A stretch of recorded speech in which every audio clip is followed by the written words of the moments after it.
सम्राट पृथ्वीराज चौहान, राजकीय महाविद्यालय अजमेर से प्रतिभा शर्मा। आज चर्चा का विषय है विटल से द्वारा ही कृषि प्रदेशों के संदर्भ में व्यापारिक अन्नोत्पादक कृषि प्रदेश। So today the point of discussion is about extensive commercial grain farming region of the world. अब सर्वप्रथम मानचित्र का अवलोकन कर लेते हैं। यह जो कृषि प्रदेश है विश्व के सभी महाद्वीपों में विद्यमान है, जिसमें हम मानचित्र में देख सकते हैं स्पष्टतः कि उत्तरी अमेरिका में मिसिसिपी, मिसौरी, ओहियो नदियों वाला सिंचित क्षेत्र, इसके अतिरिक्त पराना, पराग्वे, यूरुग्वे का क्षेत्र दक्षिणी अमेरिका में, यूरोप और एशिया, यूरेशिया का जो मध्यवर्ती यूरोप का दक्षिणी भाग और एशिया का मध्यवर्ती पश्चिमी भाग जो है छायांकित हो रखा है मानचित्र में। ये इस कृषि प्रदेश को दर्शाता है। अफ्रीका के वेल्स क्षेत्र है, वेल्स घास के मैदान, ऑस्ट्रेलिया में मुरे डार्लिंग नदी का क्षेत्र और न्यूजीलैंड में, जो ऑस्ट्रेलिया के पूर्व में स्थित है, न्यूजीलैंड में कैंटरबरी मैदान का यह क्षेत्र इस कृषि प्रदेश के अंतर्गत आता है। This region spreads worldwide nearly in every continent. North America, the region of Mississippi, Missouri and Ohio River. Then in South America it is the Parana, Paraguay region, that in Argentina, whereas in South Africa it is the Wales region. In Eurasia, that is Europe and Asia, the southern part of Europe as well as the western central part of Asia. Now in Australia it is the Murray-Darling Basin, and to the east of Australia, the two islands we can visualize that of New Zealand, it is the Canterbury Plains. अब बात करते हैं प्रदेश के वास्तविक विस्तार की। Now let's talk about the actual location of this particular region over the world. यहाँ कृषि का आधार मनुष्य की अपेक्षा मशीनें हैं, अर्थात फार्म पर विस्तृत यांत्रिक कृषि की जाती है। So the basis of this type of agriculture is the usage of machinery, and the farms are of very vast size where the mechanized farming is done. विस्तार सभी महाद्वीपों में विद्यमान है, and this spreads, as it has already been stated, that this region spreads nearly in every continent and the island New Zealand too. Let's talk about the particular regions. अब हम महाद्वीपों के अनुसार चर्चा करते हैं। उत्तरी अमेरिका में संयुक्त राज्य अमेरिका तथा कनाडा के Alberta, Saskatchewan, Manitoba, Dakota, Kansas, Washington तथा ओरेगन प्रांत। If we talk about North American part of this particular region, it includes the parts of USA and Canada as Alberta, Saskatchewan, Manitoba, Dakota, Kansas, Washington and the Oregon region.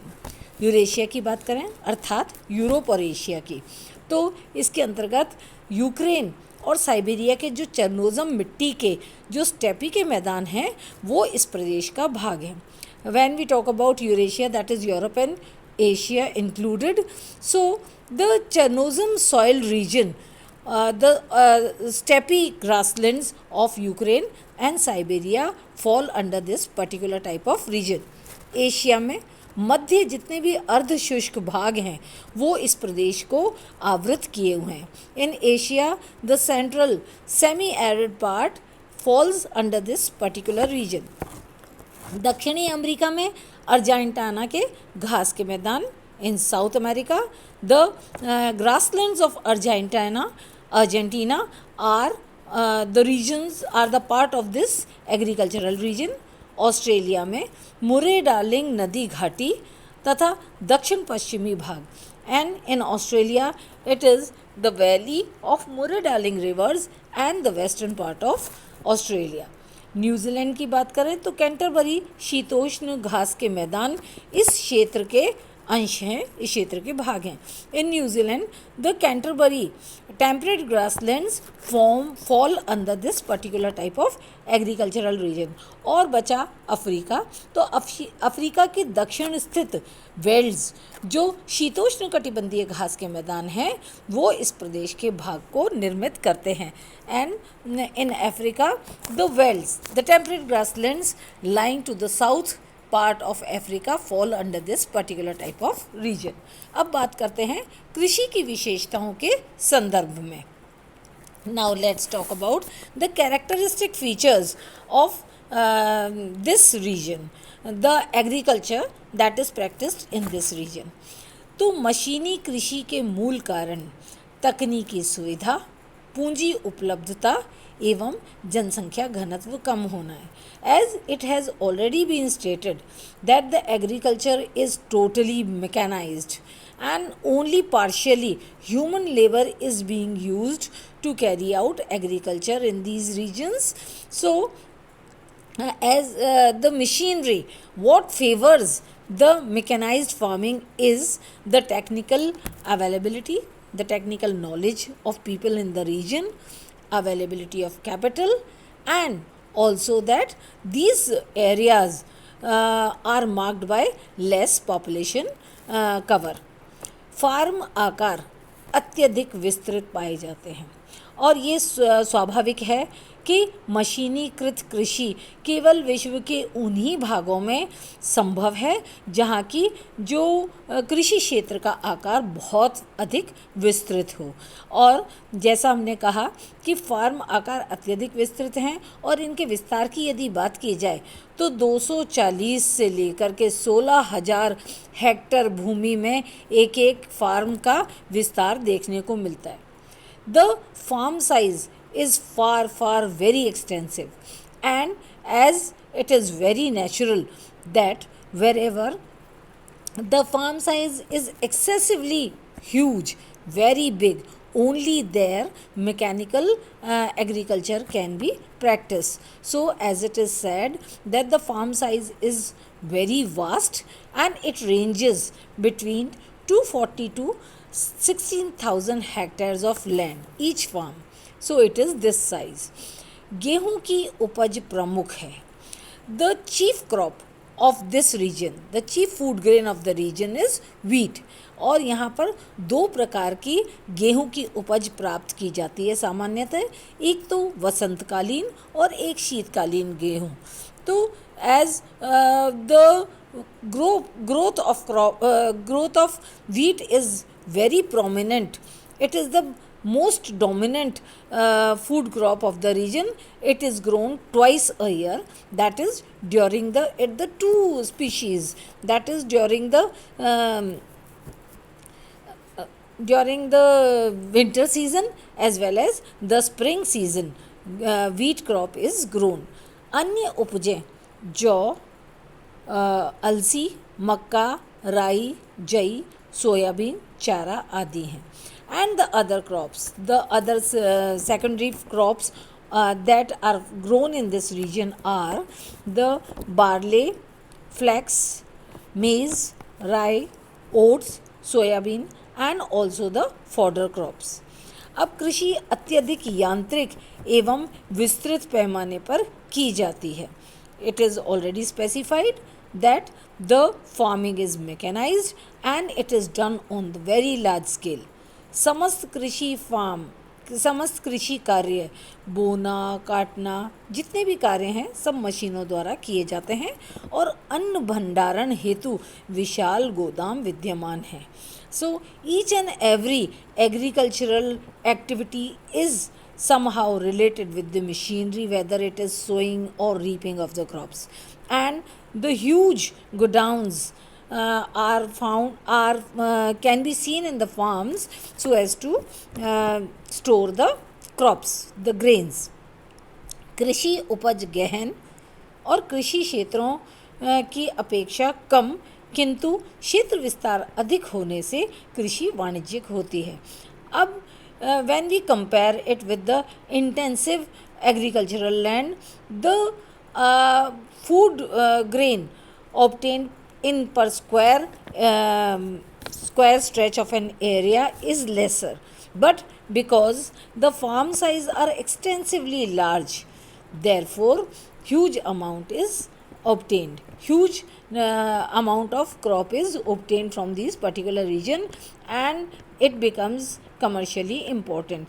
तो गहन कृषि की अपेक्षा, जो गहन कृषि के क्षेत्र हैं उनकी अपेक्षा तो कम है यहाँ पर उपज, पर क्योंकि जो फार्म हैं उनका क्षेत्र बहुत ज़्यादा विस्तृत होने के कारण से पर्याप्त मात्रा में उपज हो जाती है, और वो कृषि जो है वो वाणिज्यिक महत्व की होती है। प्रत्येक कृषि कार्य जैसे मशीनों द्वारा ही किया जाता है, उसका हम ये देख लेते हैं कि कृषि का प्रत्येक कौन कौन सा कार्य है, किस किस प्रकार की मशीनों का उपयोग किया जाता है उसमें। The each and every, as it is said that each and every agricultural activity, in that the machines play a vital role. So let's have a look about what all types of machines are used for agricultural activity. तो जो tractor disc है उसके द्वारा जुताई का काम किया जाता है। Sowing is done with the help of tractor discs. फिर भूमि तैयारी हैरो मशीन द्वारा की जाती है। The agricultural land, the land is ploughed by harrow machines. निराई और बुवाई वीडिंग मशीन द्वारा की जाती है with the help of weeding machine. Sowing is done, और सिंचाई जो है उसको स्प्रिंकलर सिस्टम के माध्यम से किया जाता है। Irrigation is done by means of sprinkler system so that less amount of water is made use of.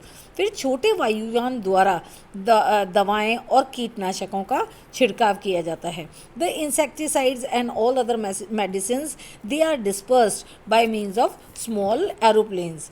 Harvester द्वारा कटाई, यानी कि कंबाइन हार्वेस्टर द्वारा कटाई और दाने को अलग किया जाता है। So with the help of harvesters, और you can see threshers, combine harvesters, the grains are separated from the hay, from the total crop.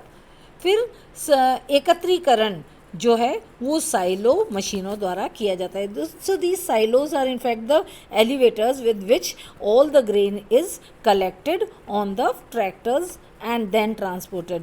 केवल कटाई के समय श्रमिक उपयोग किया जाता है। Only at the time of harvest labour is being used. कृषि केवल प्राकृतिक उर्वरता तथा वर्षा पर निर्भर रहती है। So the agriculture in the region totally depends upon the natural fertility and also the rain received by the region. गेहूँ तथा जौ 13 इंच वार्षिक वर्षा में भी विकसित हो जाती है। As it is said that nearly these regions are dry, they receive very less rainfall. So wheat and barley, they are very well developed even where the rainfall is around 30 inches only.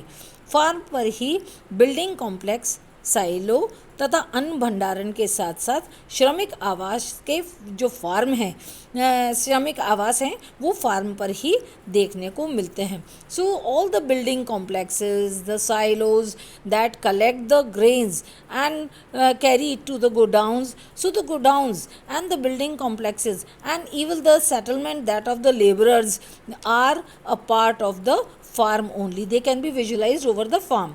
यह कृषि अकाल, ओला, पाला तथा पशु रोग जैसे प्रकोपों से ग्रसित होने तथा फसल नष्ट होने की संभावना रखती है। The main setback, the main drawback of this particular type of region is this that it is subjected to the famines, frost, hailstones, and also it also experiences many diseases. So this was all about the extensive commercial food grain farming region as suggested by Whittlesey.